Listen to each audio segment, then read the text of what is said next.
আমার ভাগ্যটা হয়তো এতটাই খারাপ যে দুটো ড্রেস অর্ডার দেওয়ার পরেও পয়লা বৈশাখের দিন একটা ড্রেস আমার কাছে এসে পৌঁছয়নি।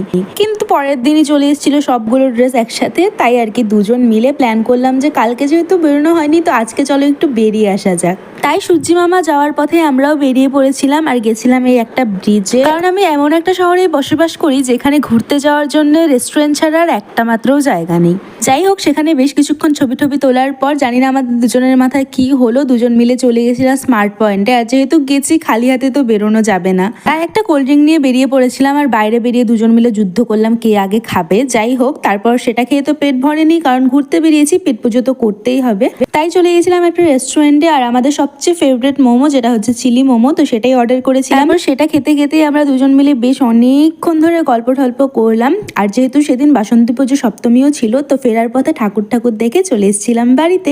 আজকের জন্য এতটুকুই, টাটা।